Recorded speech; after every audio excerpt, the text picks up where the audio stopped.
Hi, I'm Brad Bombard. I'm with Sherco USA. I'm going to show you how to put a wiring harness eliminator on the new 2010 Sherco.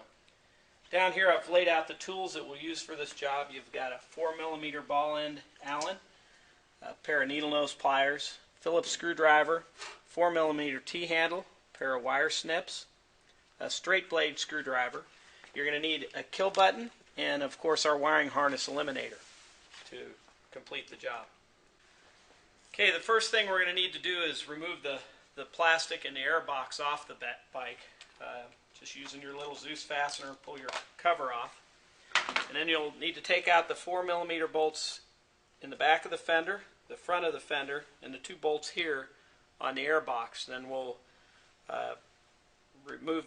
loosen the clamp on the air boot and then slide the air box off. Okay, now with everything removed, what we want to do next, you can see everything's off. This is your air boot, your air box would have gone in there. This is a clamp that you loosen to pull it off. Now that everything's off, we want to take and you need to untie wrap all the locations here on the current wiring harness so that we can remove it. You also want to disconnect the connection here, which is the main connection there. This wire here gets snipped off as well. And all this is part of the factory wiring harness that ran lights and such, which we won't use here. So now this is disconnected. We'll remove this later. That's a Phillips screwdriver there to pull it off.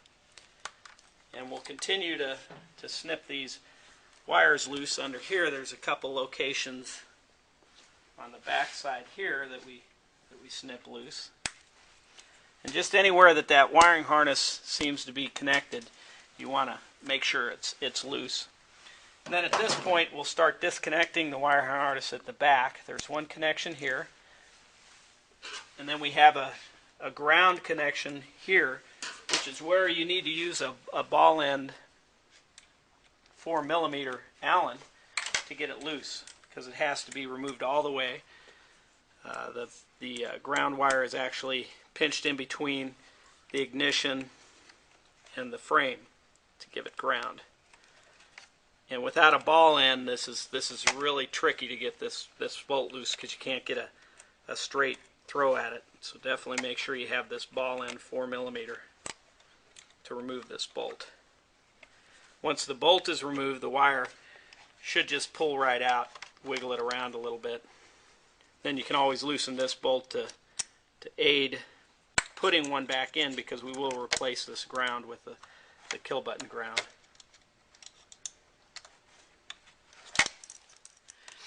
You have a wire back here that runs all the way to the back. You've got to wiggle it out from between the shock bolt. And then there's one more tie wrap here that we'll have to snip loose to bring it out of the frame.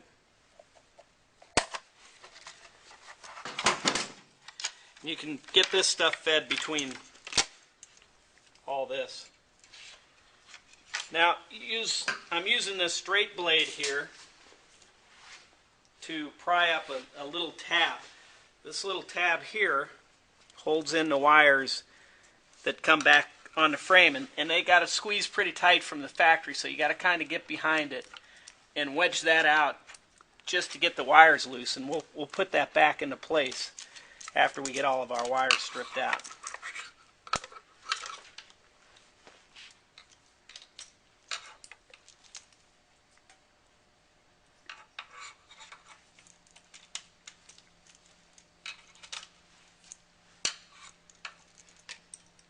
There's one more wire here that's the kill button ground that comes loose. Now once we've got all these wires stripped out up to this point, we need to pull off the wires off of the thermostat, which are kind of hidden up in here. Let's see if I can get this up so you can actually see it, but it's difficult. But anyway, they're right back up in here, and you just grab them with your needle nose pliers and pull them off. There's one, and there are 2 of them up in there.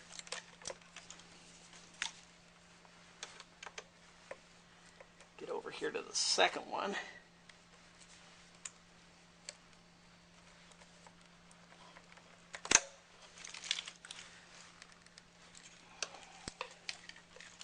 Then we want to start feeding the wires. We're going to actually pull the wires out through the front of the frame towards the back. So we're going to actually bring this through the front part of the frame here. You just kind of push in the front and work its way back this way. Now here's another connection that comes loose. The yellow wire, and then there's a red connection over here that we'll get to in just a second after I get this other wiring out of the way.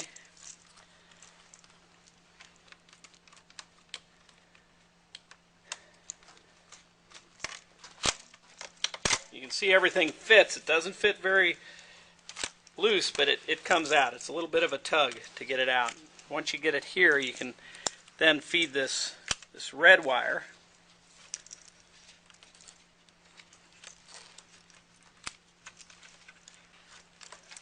There's a couple wires here that are for a horn that of course we don't use here, that you have to push up past a little connection there that they get hung on.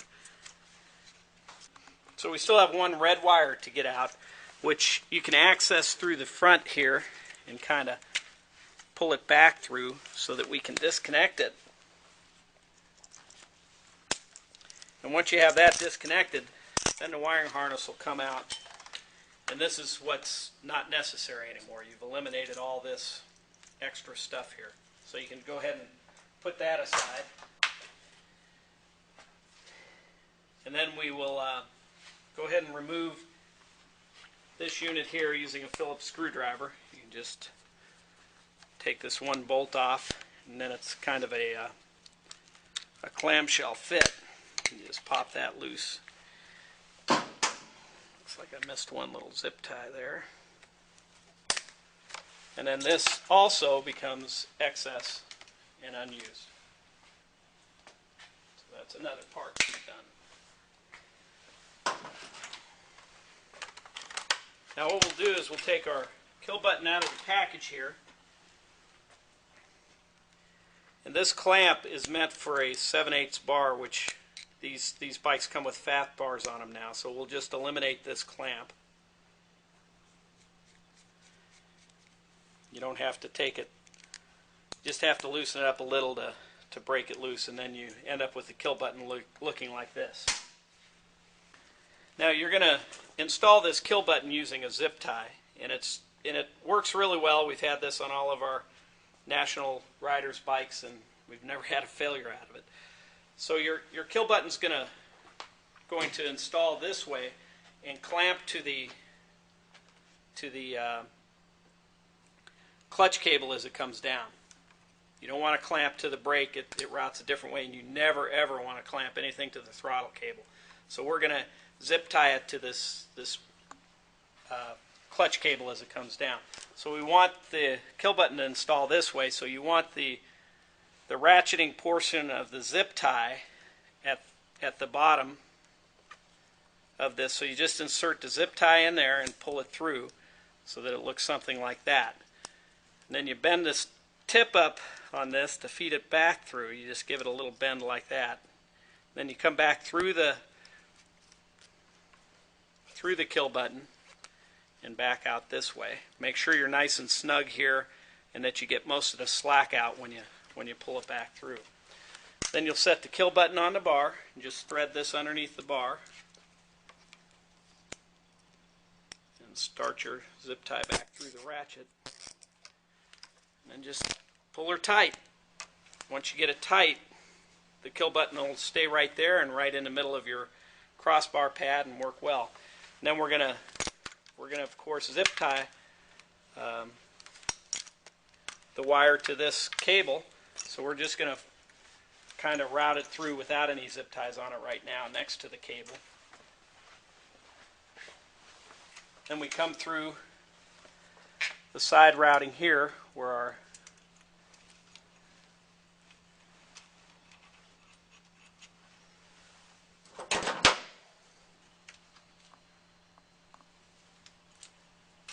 Just continue to thread that through.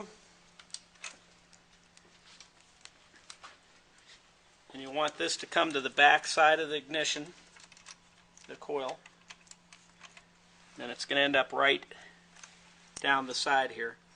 And at this point, this is where you would reinstall this ground wire in the ignition. So you would just feed that back through there, and then we'll install the bolt at a later point here. And then this red connector here just connects to the kill button wire from the ignition. And then we'll zip tie all that up at a later point as well. Now you'll take this is the actual eliminator portion of the wiring harness, and you need to take this and you'll want to pull some of these wires out of the way.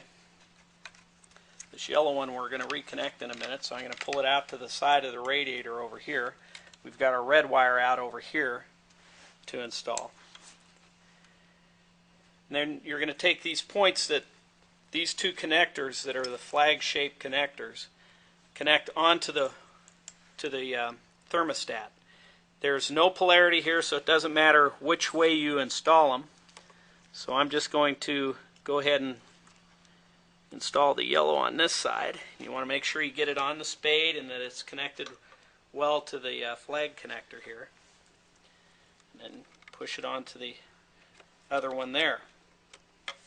So with those two on there, I've got a good connection. Now I'm just going to take these two and route them up. My yellow is going to be on this side, my red over here, because I've got to come back to these connectors over here.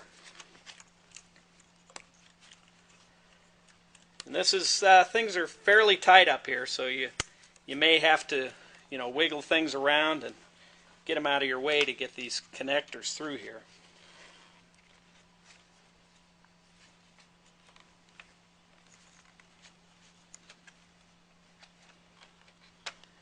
There's a little edge on this frame that catches the connector a little bit. Now that got the yellow through there. Now I'm going to send the red out this way.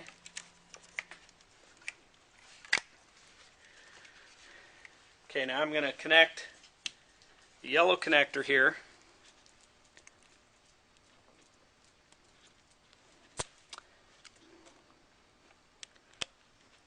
So you just push that on. Come around the other side here, and I'm going to do the same with the red connector.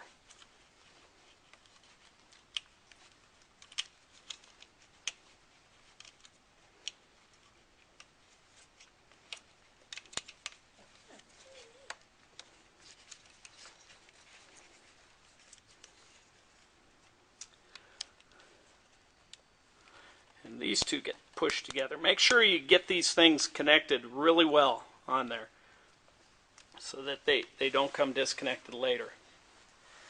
Okay, so with those two there, I have a little fold in my cable there, which is fine. And you push everything back into shape. And now you're going to bring this wire down past your coil again. And it hooks to your ignition at this point right down here. And these two push together.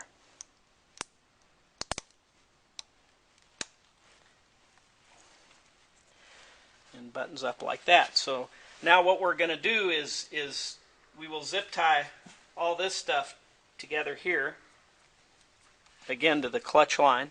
It's coming down to the clutch slave. And then we'll zip tie all the way up through the frame and back up to here.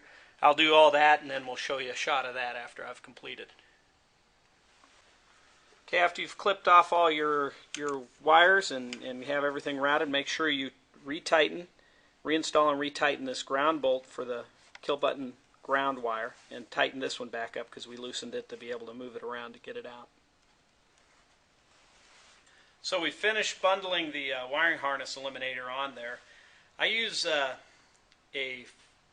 4-inch, 18-pound black zip tie to do this. The black zip ties are just UV protected and they won't have any problem with brittleness or anything later. But you definitely want to use a smaller zip tie in this so it doesn't take up any more room along the frame member, is any more room than needed. So make sure you get some of these smaller zip ties. And you can see I've just zip tied it along the way here to route it down through here, so there's no way that this can get down here in between the triple clamp and the frame and get any way pinched or frayed. So don't worry about overdoing it here. You want to make sure your throttle cable stays where it was and is loose. You never zip tie to a throttle cable, so that thing is loose throughout the frame here. As you come across here, I took the bend in the wires and just kind of crimped it together and zip tied it here, one more down here. Made sure I was behind the frame clamp here and bent the frame clamp back over. You can do that just with your thumb. It's fairly light, and push it back into place. Then I put one more zip tie in down here right next to the ignition wire where it goes back into the ignition. So everything here is nice out of the way, can't get hurt. And then just go back through and, of course, snip the ends of your zip ties off all the way through, and you're pretty well done. Put your fuel tank and fender back on and go have a ride. And that really is all there is to putting the wiring harness eliminator on it. Make sure after you do this that you start your bike and wait for the fan to run to make sure all your connections are good. If your fan doesn't come on and your bike starts pinging or running hot, you know that you probably didn't get one of the connections on right, and you'll have to go back through and check them. But the fan, once you see the fan running, everything's A-OK. Check your kill button right away, make sure it's operational. And once all that's done, you're good to go.